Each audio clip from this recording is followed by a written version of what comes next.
Hello there. This is Seth Parnell, the minister of the Portia Church of Christ, and this is episode 115 of the Midweek Bible Study. It's good to have you here. Hope that you're having a wonderful week here so far. It's been some beautiful weather down here in Arkansas, and so I hope that you've been kind of taking advantage of some of this 70-degree weather that we've been having. But it's good to have you here. I hope that everything, like I said, that everything is going well. We always appreciate you stopping by and studying with us. We have a desire to be someone that studies the Word of God and kind of studies what God has given us and grow in our faith. And that's what we hope to do tonight, to kind of build ourselves up, to to strengthen ourselves in our walk through this world. I hope it's something that benefits you in that way and encourages you as we go along. We always want to give you an invitation to the Portia Church of Christ. Right now we are meeting at 10 o'clock and 11 o'clock for Sunday morning, and 5 o'clock for Sunday night, and 6 o'clock for Wednesday night. And so if you're ever in the Portia area and you need a church to go to, then we would love to have you there. We would love to meet you, get to know you, and worship with you. We always enjoy meeting new people, and we would love to see you there. So if you're in the area, be sure to come and check us out. We also want to let you know that if you have any questions or comments about what we studied tonight or about the studies that we've done here in the past, then please feel free to get in contact with us as well. We don't want any misunderstandings or anything of the sort, and so we want to be someone, like you said, that grows in our knowledge of God's Word. And so feel free to get in contact with us if you have suggestions for future episodes, or if you, like I said, have a question about something that we talked about. And so we'll be sure to get back with you on that. But we have a special guest here tonight. We've got a Tony Brewer. He's going to be with us, and he's going to join us for our study tonight. He's been on here before, and so you probably know a little bit about him. But he's a great guy. He's a wonderful speaker, a good minister of the gospel, and so I know you're going to enjoy what he has to say. But Tony, it's great to have you here. Why don't you tell us a little bit about yourself? Surely. Well, so I'm a 2015 graduate of the Memphis School of Preaching. I love what I do. Currently, my wife and my two children are here in Canada, East Coast, New Brunswick, the Riverview Church of Christ, and we are helping the congregation up here. We've experienced phenomenal spiritual growth, numeric growth. Things are looking really good. We have a really, really bad problem in that we're going to have a building because we are at capacity. We've had some folks out. We've had some folks kind of revolving where some folks will be out one week, some folks will be out next week. But if everybody shows up all at the same time, we're going to have to set folks upstairs in some classrooms and let them listen to the sermon or the something on a baby monitor, or we may have to put some chairs in the foyer or something. So that's a really good thing. Mm-hmm. Other than that, I think my wife and we've been married since 1999. So that means we're 22 years, or is that 23 years? I'd have to do the math. And yeah, that's about all I've got, Seth. Yeah, I would say that you're our favorite international guest that we have here That's it. on the show. That's it. Being from Canada. But you used to preach at the Bay Church of Christ, and so Yes, fond memories from there. And so they might be familiar with you, and as well as with your podcast as well. Do you still do a lot with the podcast? Yeah. So I just got an email that said that it was an old email from a few days ago that says, "Congratulations on your 600th episode." Hey. Yeah. So little old podcast. It don't do a whole lot, just a couple thousand downloads a month. But they're downloads from like California, New Hampshire. I get a lot of downloads in Nigeria. I've had contact from people in Nigeria. We've got two Christians who are of Nigerian descent, who are immigrants from Nigeria, two families here, and they say that a lot of folks back home listen to the podcast, and I thought, well, that's just amazing, and it's pretty cool. And I do a lot of stuff with digitalbiblestudy.org. Jonathan Jenkins and Eric Owens have got a really good work going over there, and I do a live stream. I used to live stream all the time, but I've cut back on that. I took about a 2-year hiatus from it, and then I re-upped it, and I'm only doing one live stream at 7 p.m. Central, 8 Eastern. Is that right? Yes, 7 p.m. Central, 8 Eastern, on digitalbiblestudy.org's website or Facebook page and YouTube channel. And then Aaron Dotson and myself, this is coming to my mind, Seth, we have a show called Christianity Now, in which we look at contemporary issues and timely issues through the timeless truth of God's Word. And that airs at 10 o'clock Central, so on Digital Bible Study Facebook and YouTube channel. That sounds like some great lessons, and we'll have to be sure to encourage everyone to go and check that out. I appreciate that. What have you been teaching on or studying on lately? Oh man, so I went down the rabbit hole on a podcast series lately about God's contracts, and I did it because I was thinking about Uzzah, and Uzzah touched the ark and he died, and David was like, this is a breach against Uzzah, and unto the day of the time of writing of the book of Chronicles and Samuel, the place was referred to Perez Uzzah, which is a breach against Uzzah. And I thought, well, God has a social contract. God has a spiritual contract. God has a marriage contract. And I did those, and I got a lot of really positive feedback from them. And then that sparked a lot of other studies along that way in helping people just kind of live in the world. We're a Christian, and we've got to live in this world, and we're every one of us are part of families. Even if they're dysfunctional and fractured, we're part of families. Every one of us is, if we're trying to be Christian, we have entered into a spiritual contract with God. And then every one of us are in society, and we're subject to God's social contract. So anyway, that's just something I've had on my mind lately. And then, of course, the regular studies with the church. We're going through the book of John, to the books of Nehemiah, Ezra, Zechariah, and Haggai, and then the book of Genesis. So those are some fun studies. That does sound really interesting. I don't think I've ever heard too many sermons on social contracts. But... I'll give you a brief overview. In Genesis chapter 4, the social contract. Of course, Cain killed Abel. Excuse me, I almost indicted an innocent man. Cain killed Abel. And, well, before Cain killed Abel, whenever he was wroth, God asked him, why are you wroth? Why is your countenance fallen? If you do well, then it will be accepted of you. But if you do not well, then sin lieth at the door, and unto thee shall be his desire, and thou shalt rule over him. Now that desire and rule is the same words and usages, rather, used of the copulative relationship between Adam and Eve. And it was used of Adam and Eve.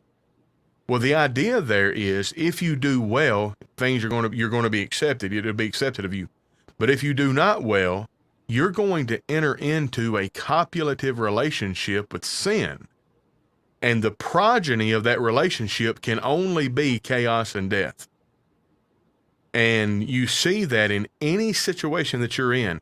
I don't care if you're in an oppressive situation, a situation that's stacked against you, or if you're in a utopic situation, you will always be better off if you do well than if you do not well.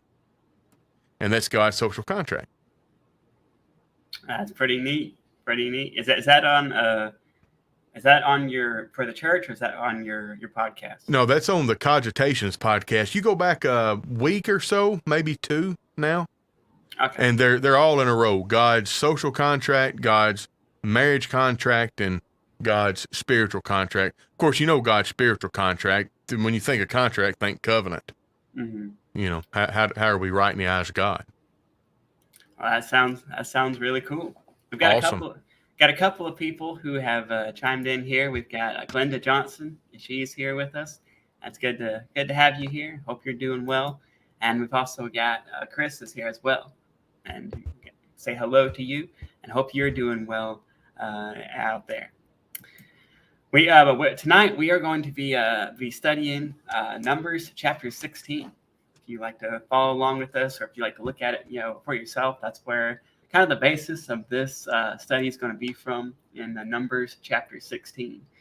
We know that the Exodus, when the children of Israel, were in Egypt, they were, of course, were enslaved, and they experienced hardship. They experienced a lot of negative things, and to the point where they cried out to God, and God sent them a deliverer, and He delivered them out of the hand of Egypt. But their journey from Egypt to the Promised Land was one that was often pretty bumpy. It was a very, very hard trip, one that took quite a significant amount of time, sometimes due to their own fault, sometimes due to obstacles that were in their way. But they had a very, very interesting road, to their homeland, to their destination. And in number 16, we have one of the more negative scenes that happens when Moses is kind of accused of being someone that he was not, and he was kind of challenged with his authority in this case. And so we're going to take a look at this, what's often called as the rebellion of Korah. There was more people that were involved in this other than just Korah himself. But we're going to take a look at this story tonight and see what we can take from it, and maybe look at some things about leadership as well. But Tony, what's your first thoughts when you read this story, and when you the story kind of spans the entire chapter of chapter 16? But what are your first thoughts when you read the story that happens here? So I hope your listeners are familiar with the term meme. There is a meme on Facebook, especially if you're a fan of the children's series Harry Potter. And there's a very, very hated character, a teacher, and a very, very loved character or teacher in the books. One is Severus Snape, who appears to be a bad guy, but once you realize his motivations and realize what he's actually doing, he's a good guy. And then there's one teacher, Dolores Umbridge, who she's just evil to the core through and through, but she looks very nice and soft and cuddly, but she is harsh and terrible. And there's a meme of the trio, Harry Potter, Hermione, and Ron, where there's danger, and Severus Snape is in front of the children with his arms protecting him, and this Dolores Umbridge, she is behind the children with them in front, having to face the danger alone. Seth, that's what I think of when I think of this chapter. There are two times, and one time explicitly where the word standing in the gap is used, but two times Aaron and Moses, or Aaron interceded for the children of Israel, and the one time Moses and Aaron both, and they stood in the gap. These were real leaders. These were people that cared about the people in their charge, and they wanted what was best for the people. Absolutely. And you think this is not the first time that Moses has interceded, on behalf of Israel. You think back to the time of the golden calf, go back to the scene of Mount Sinai. Moses, he stood up for Israel in that case as well. And so he's definitely someone. We have a lot of information on Moses. We have a lot of his life, but he's a remarkable character when you look at him, and especially in the scope of leadership and what he was tasked to do. So I marked this as I was kind of getting my mind geared up to come on with you. Verse 22 of chapter 16. And they fell on their faces and said, "Oh God." Oh, sorry, I'll give you some time. Okay.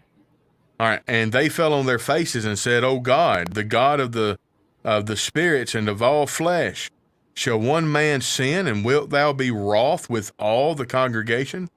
God was going to wipe, well, I don't know what he was going to do. God said that he was planning on wiping everyone out. Mm-hmm. And I suppose the only thing that we have is Aaron and Moses falling on their faces and asking this question. Now, did that mean God changed his mind, or is that something that God was using to prove Moses and Aaron? I don't know, but I know it was pretty bad, and I know the judge of all the earth, is going to do right. But this is Moses and Aaron.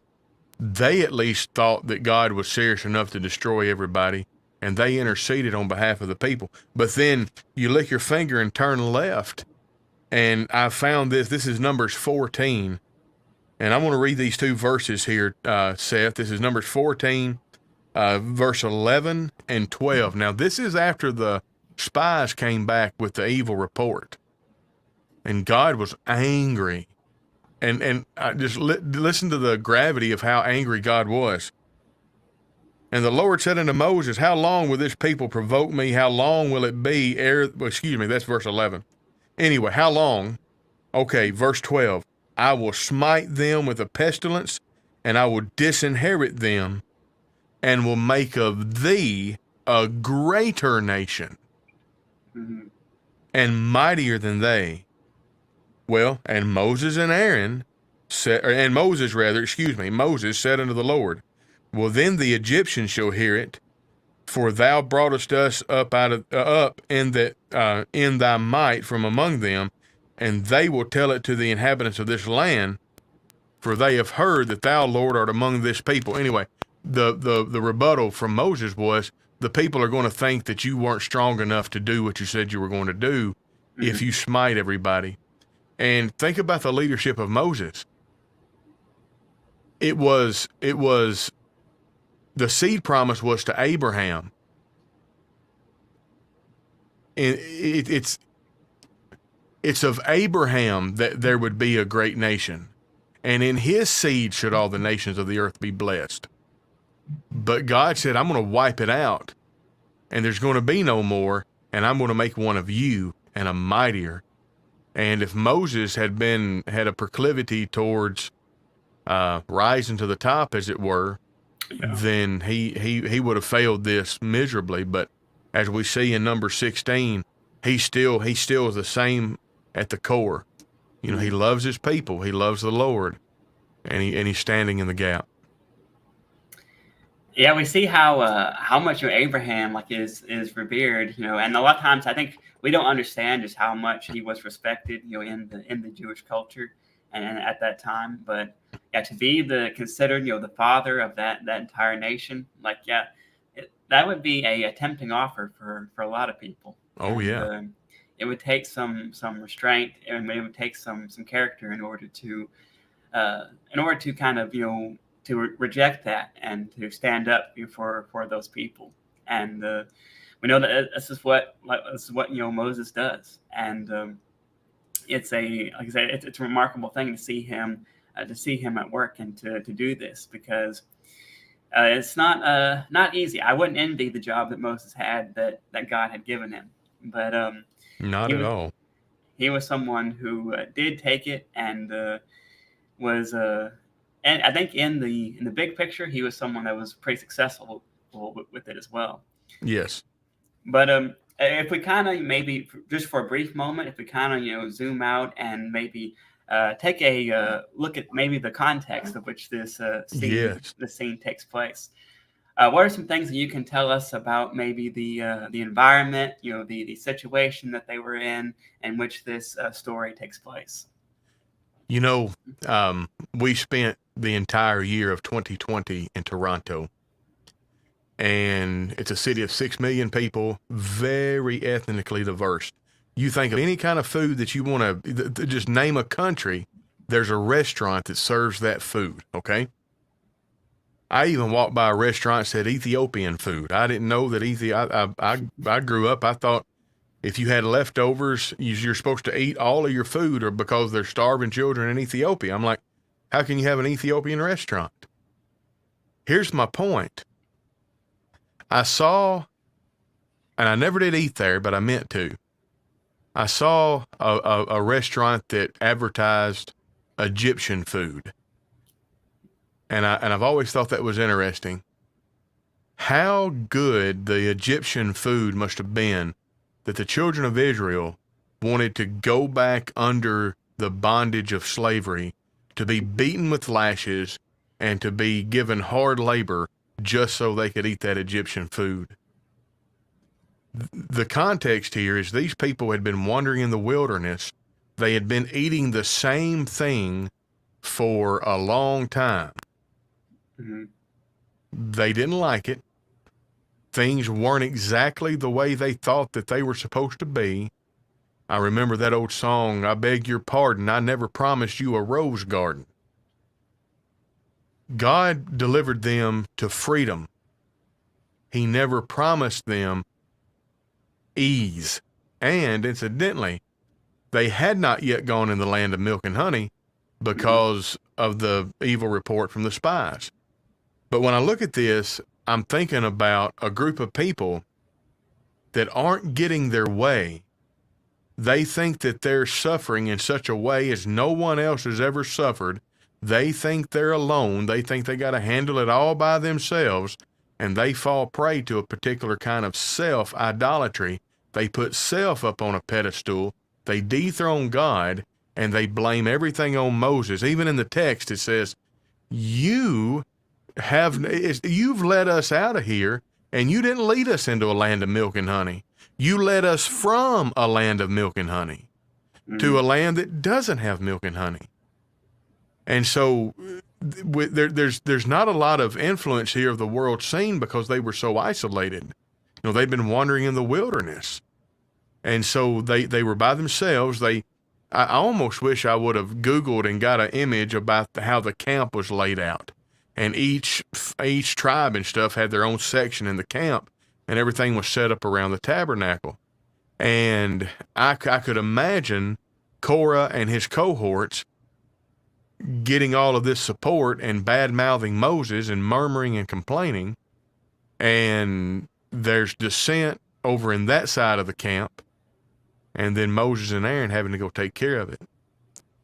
Anyway, I don't know the world. I don't know what would be on the world stage that would have affected this, but I do know that these are people that are kind of sequestered. They probably aren't as busy as they should be. They're wandering around in the wilderness, and they're not being treated the way they think they ought to be treated. So they're blaming it all on Moses.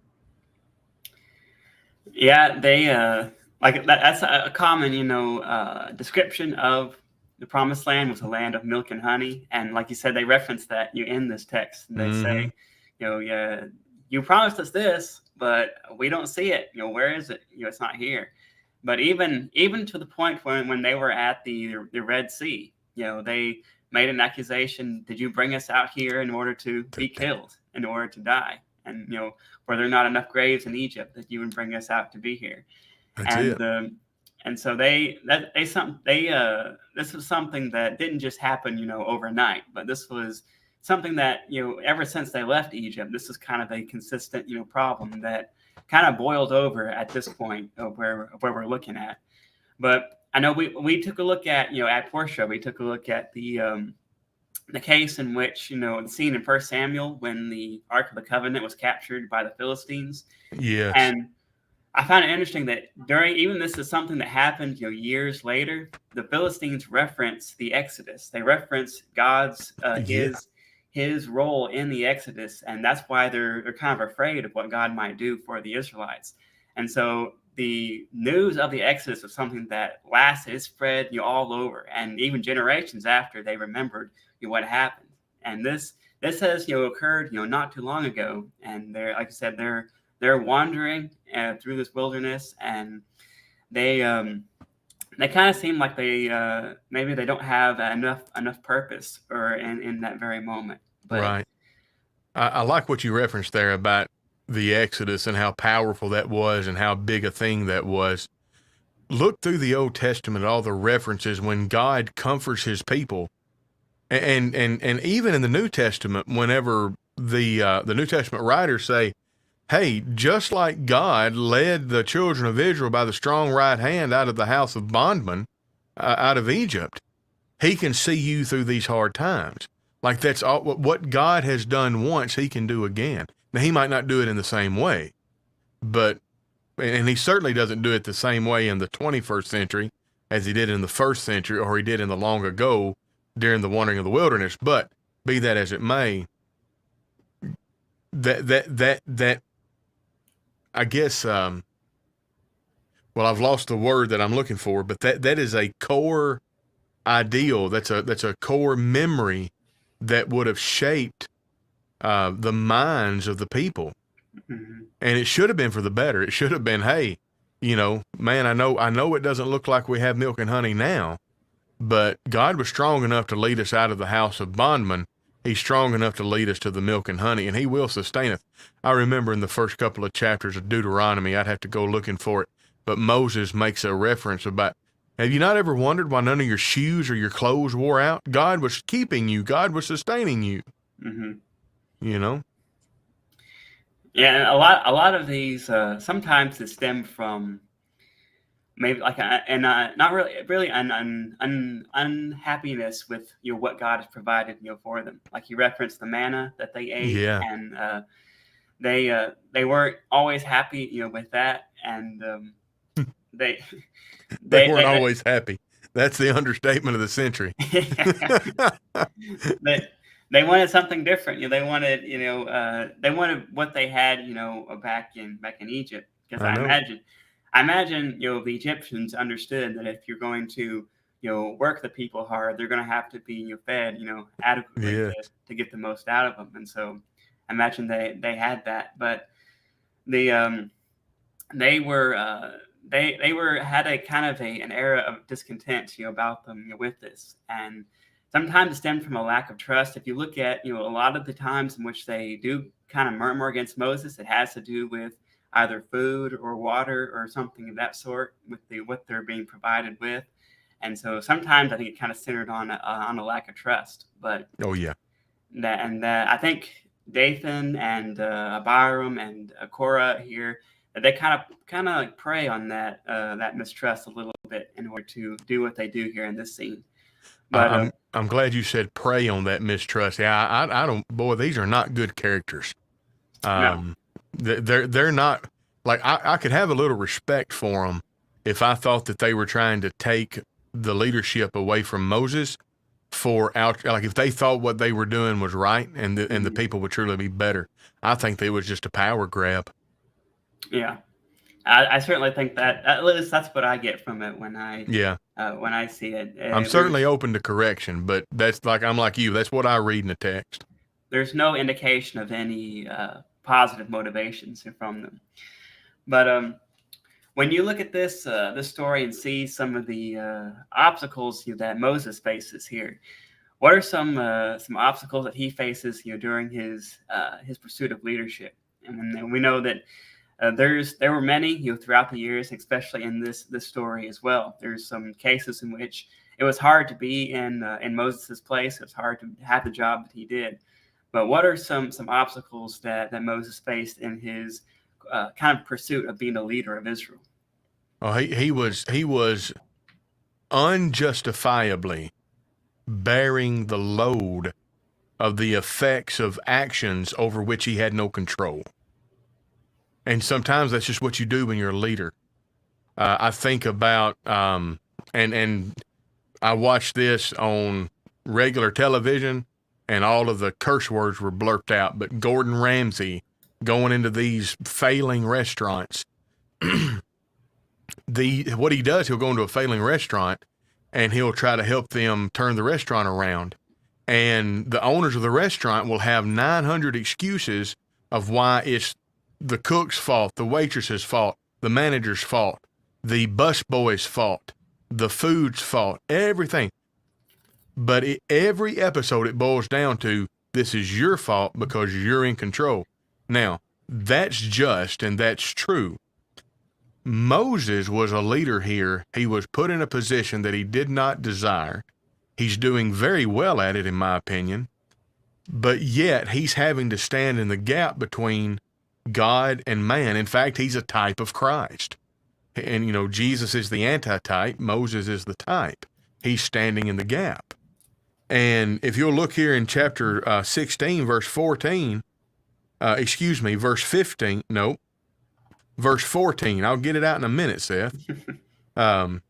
If you was following, if you were going it back and forth, you'd get whiplash. Anyway, I'll read it here out of the ESV. It's on. Moreover, you have not brought us into a land flowing with milk and honey. You have not. Moses didn't bring them anywhere. God brought them. You have not brought us into a land flowing with milk and honey, nor given us an inheritance in vineyards. Will you put out the eyes of these men? We will not come up. Of course, that means we're not going to come over and talk to you about this. Anyway, will you.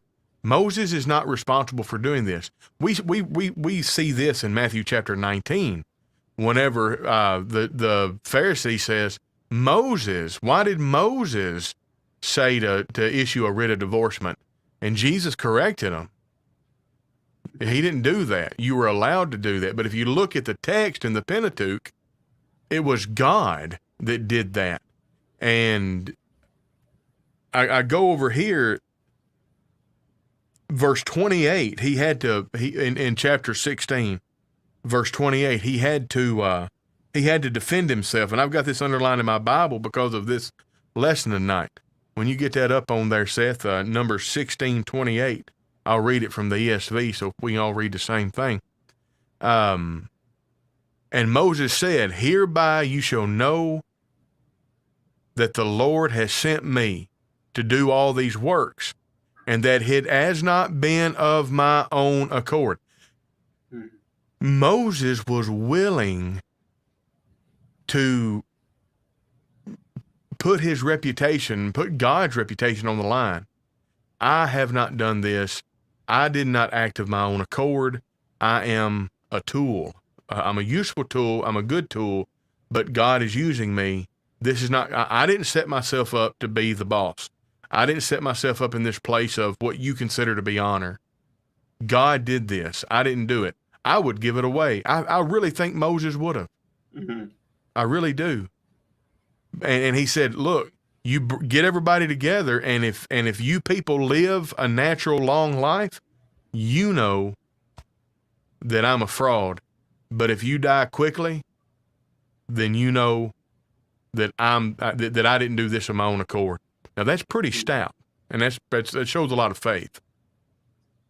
It certainly does, and yeah, Moses, he was someone who had a lot of humility about him. He had a lot of humbleness in the way that he went about things, and that served him well I think in many cases. But they challenged his authority, like you said in this case. And at this time, we know there were no kings, there were no judges, there were none of that official kind of civil structure that was put in place at the time. There was just God was just leading them, and Moses was kind of being that instrument that God used. And I don't know if you remember what Moses said to Pharaoh when he first approached Pharaoh about leading the people out. He said, he didn't say, I want you to let the people go. He says, the Lord has said, let my people go. And so I think that's a good observation to see that Moses, wasn't someone who he was very cognizant of the fact that he wasn't doing this, by himself, but this was God leading his people to where they needed to be. But I don't think that was a perspective that was shared, like you said, by Korah, and then they were beginning to see things as, as the person on top, who has the authority, who has the ability to dictate what gets done and everything.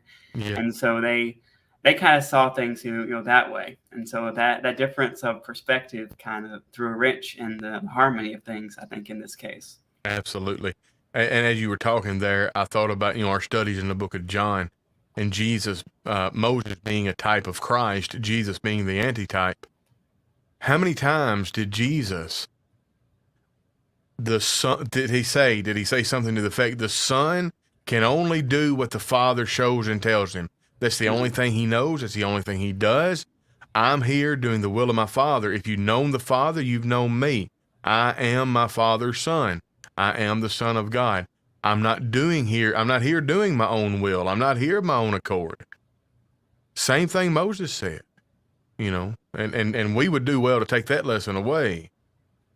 We do the will of God, these things that we do. And, sometimes as Christians, we have to have hard conversations with people. I think Galatians chapter 6, verse 1, if any man be overtaken in a fault, ye which are spiritual, restore such a one, considering thyself, lest thou also be tempted. That's not a good conversation to have. That's a terrible conversation. I don't want to confront anybody about sin they're overtaken in. But you better come correct if you confront somebody, and you better understand that you don't have any power to confront them of your own. Mm-hmm. I mean, if it weren't for God in heaven, it'd be none of your business. Leave them people alone. But we have to. And we're not functioning of our own accord. We're functioning of God's. Yeah. And I think this is something that we see, like many times, throughout the scripture. And when you go through even into the idea of having to maybe defend, your position or defend you from where you are, Mm-hmm. that Jesus had to many times defend the fact that he was the Son of God, that he was the Messiah. Paul had to spend a lengthy amount of time defending the fact that he was an apostle, and that he was someone who had that particular type of authority. And so I was going to say, he had to defend that. He had to defend his apostleship to people that he actually gave the ability to do miracles to. Mm-hmm. He had to defend his apostleship to them. Anyway, sorry. No, that's good. But it's not uncommon, especially for leaders in this fact, to sometimes have to defend their position that they're in. And Moses certainly had to do this in this case when his authority was challenged. Mm-hmm. We know there's also some other things. We know that sometimes Moses was a little bit maybe overworked. We have the case in which his father-in-law comes to him. I think his name is Jethro, and he basically tells him, you're doing too much. You got to delegate some of this, because it's going to be the end of you if you keep up with this. And so that's it. He had to deal with that. In that case, a lot of times at least it doesn't appear that he had too much encouragement and too much support. We even have cases in which Miriam and Aaron kind of get on his case and kind of challenge him in that respect. And so it doesn't appear. I think it may have been one of those cases in which a lot of times many people wouldn't want to talk to Moses unless they had a problem, or unless they had an issue. And so it didn't seem like maybe he didn't have too much encouragement in that case. But we know that Moses had a lot of obstacles to deal with. Well, could you imagine being Moses? You never know whether or not somebody that you meet, it's like the only people that you could have in your inner circle would be people that you had in your inner circle before you rose to prominence, because you would never know for sure whether or not this new person that you meet after you rose to prominence is there because they're just genuinely wanting to be friends with you and be in a friendship relationship with you and support you, or if they're angling and trying to get something out of you. Mm-hmm. It's difficult, sometimes to manage that, especially when you're in his position. And listen, gospel preachers, right, wrong, or indifferent, go through that as well. It's very hard for a gospel preacher to make true friends in the congregation where they are, because it's, is this person, are they just genuinely wanting to be my friend, or are they being friends with me because I look like a guy, quote unquote, that's important? Mm-hmm. Yeah, and that can happen as well, even in congregations here today. And so it's always good to be mindful of it. But if we earlier we zoomed out, and took a look at the context. But if we kind of zoom in, to this particular story, we've already talked about a lot of it, already, so we may move pretty quickly through it. But what were why did these people rebel specifically in this case? What are some of the accusations that Israel, threw at Moses, and that caused this big scene here in Numbers chapter 16? Well, there's kind of this is kind of a twofer here, a 2-for-1. You have the first rebellion with Korah and his cohorts, and of course they were swallowed up. I think their accusation of the reason they rebelled, they just didn't like what Moses was doing. They didn't like the fact that they were wandering around the wilderness. They didn't like the fact they were eating manna.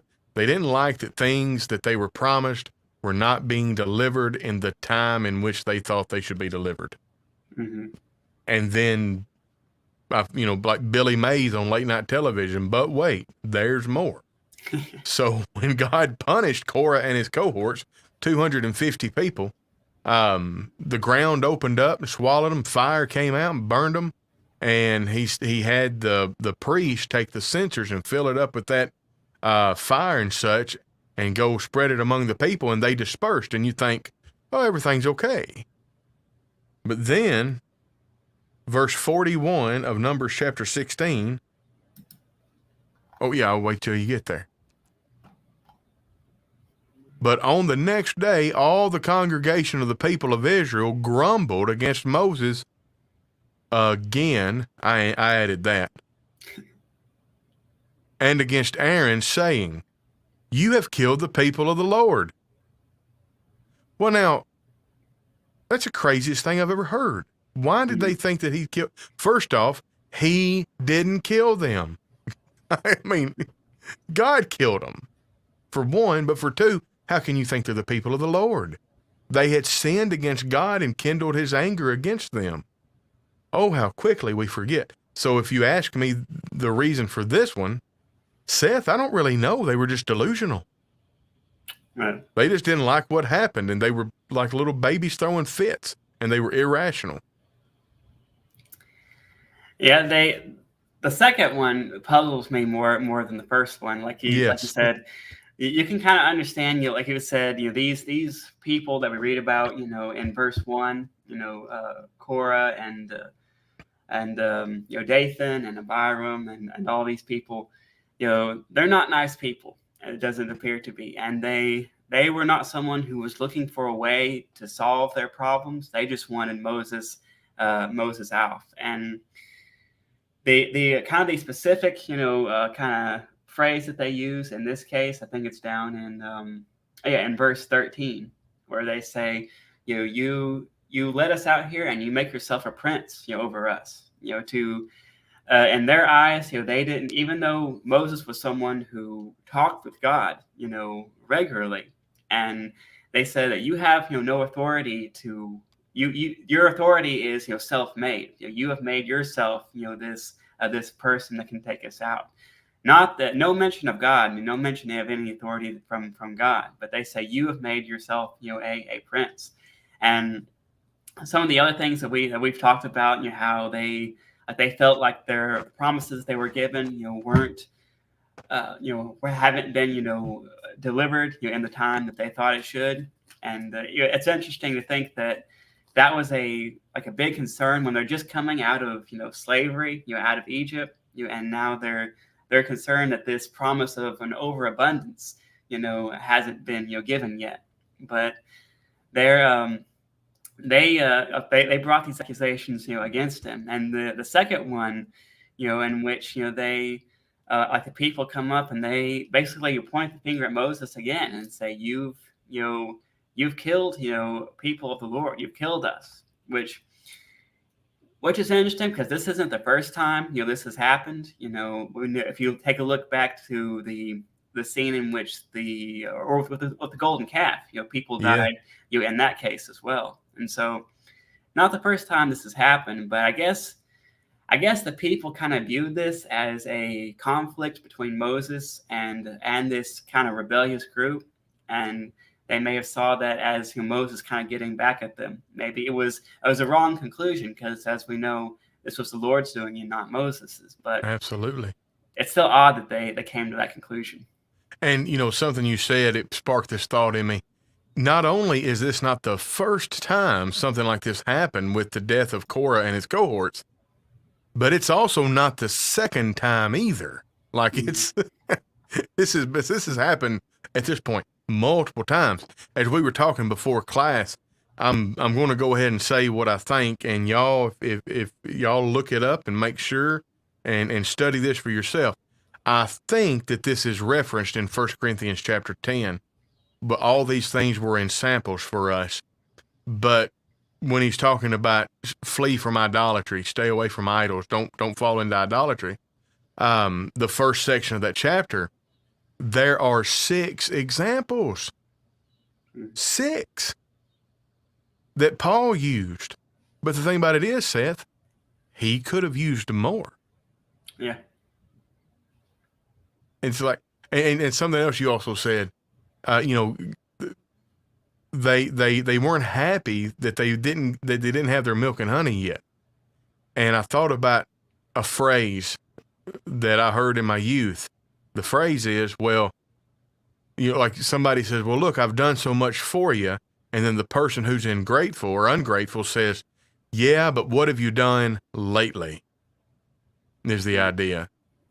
So oftentimes, we forget what God has done for us. And it's almost like, God, I know you've helped me a lot in the past, but what have you done for me lately? Yeah. And the fact that he's done for us in the past ought to help us remain faithful. And it should have helped these people remain faithful. But I'm with you. I'm puzzled at this second one, man. I'm just like, come on, folks, get it together. And we know this would not be without consequence. That you can't really accuse God, of and especially in this case, of these things, and it be like without consequence. But they, if you watch this scene, take place, you wonder what they thought, what was going to happen. If they just saw the earth, split open and swallow these people, it's what was going to happen to them if they made this accusation. But we can't read their minds. I know. And what I say this all the time here at Riverview when we study the books of history. This is a historical account of what happened. There's no moral commentary here.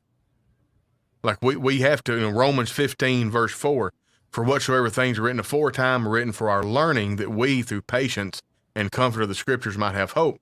We know that we can learn things from this. We can learn things about God, but it's not laid out explicitly for us like other writings are. Like in the Old Testament, the books of the prophets, there's a lot of there's a lot of morality there, the wisdom literature, stuff like that. But this is just an account of action. This just tells us what happened, and it's up to us. And I think probably God in his wisdom did that because, well, look here, we've almost been talking about this an hour. And if you give your show map to 2 other gospel preachers, they could probably talk about it another hour and not touch very much of the stuff that we touched. Yeah, that certainly can be the case. We have different perspectives, and there's different things that we can take from that, and so that's always good. But as you said, we have been going we're at the 50-minute mark here, and so as we kind of wind down, what are some good kind of characteristics, some good qualities that make a good leader? Because I think that you would concur that good leadership, especially in the church, is one of the most valuable things that we can have. People who will stand up for the gospel and have the courage to stand as a leader is something that's really important in the church today.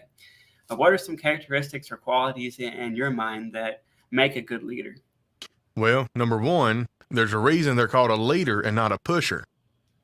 A leader's out front, and you follow a leader.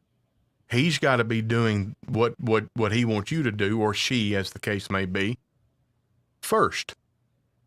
I mean, Jesus, we have his example. And I was reading something, I can't remember where it is, so I'm not even going to try to cite it.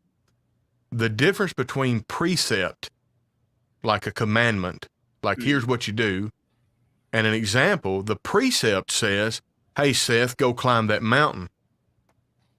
But the example leans over and says, Seth, I know that you're scared to climb that mountain, but look, go up on this side, put your hand right here, put your foot right here, pull up in this way, avoid that rocky outcrop, go around this. You can do this, Seth, because I've done this. And that's why looking at these examples are so important. Moses, I don't know, there's probably 100 different ways he could have handled this. Mm-hmm. But he just simply said, I have done nothing on my own accord. I've stood in the gap for you. Aaron has stood in the gap for you. So we're going to I'm going to call your bluff, and we're going to have a test right now. And of course, he laid out that test that he passed, you know. But that would be your I would say the main attribute of a good leader is being the example of what you want the people to be. Yeah, being someone who leads by example. That's one of the primary things that Jesus pointed out, with the Pharisees, and one of the big problems he had with them. We know that Jesus, like you mentioned, Jesus was someone who went through all those things. He went through temptation. He went through suffering. He went through pain. He went through almost anything that we can go through in this life, and he remained sinless. Absolutely. And Hebrews chapter 12, we have so great a cloud of witnesses. Like, you're going through hardships, but look at all these witnesses. If they did it, you can do it. And by the way, if that's not enough, then look to the author and finisher of our faith, who for the joy set before him endured the affliction of the cross. If he did it, you can do it. Yeah, and like he said, the Pharisees would say, they would bind these burdens on other people, but they wouldn't lift a finger for it. Wouldn't he? Yeah.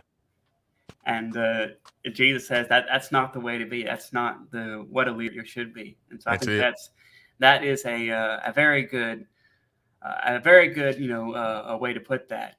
I would also suggest one thing that Moses is kind of known for, as we mentioned earlier, is his humility. He's someone who never lost sight of his place, in that kind of in that order of things. Mm-hmm. He never tried to put himself, above God. And we know, at least not, not in this case. He was someone who never, and he even, like you said, he stood up for the people. Like you might say, when you take all of this, ungratefulness and all this complaint and all this frustration that you get from these people, it might be a little bit harder to kind of, like you said, stand in the gap or stand, as a advocate, for them. Absolutely. But he does, and I think his humility plays a big part in that. I know that's kind of one of the reasons why, especially in the Church of Christ, we don't want to have any other titles or anything associated with being a minister. We don't like to be called, like a bishop, or a pastor or anything, because we don't want to have any of those things that we're not. And because being a preacher of the gospel is something that is very, very simple. It's not something that is that you have to have a special ability to do. But anybody can really preach the gospel if they have a dedication to the truth. And but I think that humility goes a long way in making a good leader. And I want to bring one final one in is you cannot be the example, you cannot be humble without also having compassion. And for that, I'm actually going to go outside the text to 2 Corinthians chapter 28. Moses stood in the gap. Moses wouldn't have stood in the gap unless he loved the people. And in 2 Corinthians chapter 11, Paul talks about, of the Jews 5 times received I 40 stripes, saved 1, thrice I was beaten with rods, all of this long list of things. But then verse 28 has always struck me, Seth.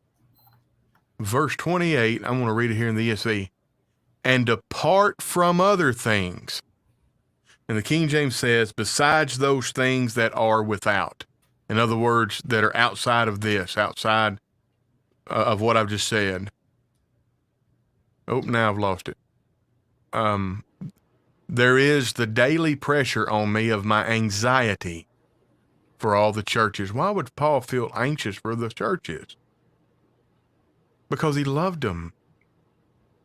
How often did Paul pray for these people? Think about, the church in Corinth was not probably, if the church in Corinth was in the Bible Belt, they'd probably be marked as heretics. Mm-hmm. But Paul prayed for them. Paul loved them.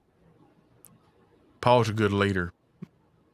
I see that characteristic in Moses. And at the beginning of the class, where the beginning of the episode, we referenced Numbers 13 whenever God said, I'm going to wipe these people out, start over. I'm going to raise up a new nation, a mightier nation from your seed, Moses. No, God, don't do that. Don't do that. I care more about your reputation. I care more about these people. And God said, I have forgiven them, Moses. And we have that in Jesus, by the way. And I guess that's what it all comes back to. Any of you perfect? Nope. Okay, welcome to the club. You have an advocate with the Father, Jesus Christ the righteous, who is the propitiation for our sin. Anyway, that's all I've got, Seth. Well, he didn't give up on them, No. And we know that's one of the good qualities, about Jesus. One of the good qualities, about Paul is that, I think it's Romans 5:8 that says that while we were yet sinners, Christ, died for us. That's it. Was it while we were perfect? It was, while we were people who were rebelling. In this case, he didn't give up on us, and that's something we can be truly grateful for. But one last thing I would probably say is that I always think of the case in which Cornelius. He was someone that was a centurion. Yep. And you can be a leader and a follower, at the same time. He was over 100 men, but yet he still had to answer to a lot of people that were above him. That's so it. When you think about these qualities of being a leader, especially when it comes to spiritual things, you can be someone who is, subject, to your elders, subject to Christ, have a lot of people that you follow, but you can still be a leader, to others and help them along and be someone that is with them. And so a lot of these qualities are great things for us to seek to better ourselves with and to hold on to, because we need all the good leaders that we can have. Absolutely. Oh, that's a good one. That in order to be a leader, the first prerequisite is you need to be able to be a good follower. Mm-hmm. So if any of you out there that are listening, if you're seeking a path to leadership, be the best follower you can be, and you'll be more apt to be chosen as a leader. Absolutely. Tony, do you have any final thoughts as we kind of close down this episode? It's been great to have you here tonight. Well, I feel like that one about being a good follower and you'll be more apt to be a good leader. I think that was so good. I can't top it. So I believe that'll be my final thought. I've really enjoyed it though, Seth. It's been really good. I've enjoyed this discussion. I have as well. I think we've had a good study tonight, and we kind of mentioned it before, but we know that you are someone who is very active online. You have a very, very big online presence. And so please tell us where people can find your content and get more of your lessons. Sure. So on Podbean, Apple Podcasts, Spotify, TuneIn Radio, and a few other places, if you'll type in cogitations. Cogitations is not a word that's in everybody's everyday parlance. It is a word that's in the book of Daniel. The verse is Daniel chapter 7, verse 28. Hitherto is the end of the matter. As for me, Daniel, my cogitations much troubled me. My countenance changed in me, but I kept the matter in my heart. And the podcast is, we're not going to keep the matter in our heart. We're going to talk about it. And today we're going to talk about, and then whatever we talk about. All 600 episodes have been incidentally titled like that. The Cogitations Banner, then season 1, episode 1, about such and such. So anywhere, just about anywhere you can find podcasts, type in Cogitations, you should be able to find me. Also, I don't do a whole lot with it. I mostly have this as a hub where somebody can get a hold of me who listens to the show. I do have a Cogitations Facebook page. If you follow it, I don't do a lot with it, but if you ever want to contact me, you can send me a private message there. And also, check out all the good programming on Digital Bible Study Facebook page and YouTube channel. And, cause you'll be able to catch me on there with, Christianity Now show that airs on Tuesdays at 10 a.m. Central, and of course Cogitations at 7 p.m. Central on Tuesdays as well. Oh, Tuesday's a pretty big day for me, Seth. Yeah. You're a busy guy. At least on Tuesdays. It's good to have Cheryl here coming here right at the end. It's good to have you here. Hope you had a wonderful day. I hope everything's going well on your end. But Tony, we wish you the very best. You're up there and in Canada. Hope everything goes well for you, and we very much appreciate you taking time to be here with us tonight and to give us some of your wisdom. And so we appreciate your time. Well, it's an honor and a pleasure. I really appreciate you, Seth.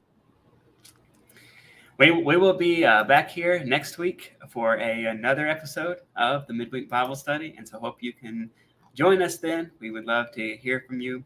Like I said, if you have any questions or comments about what we studied tonight, please feel free to get in contact with me. But until then, we hope that you go out and you can be the light of the world and glorify God in everything that you do. Catch you next time.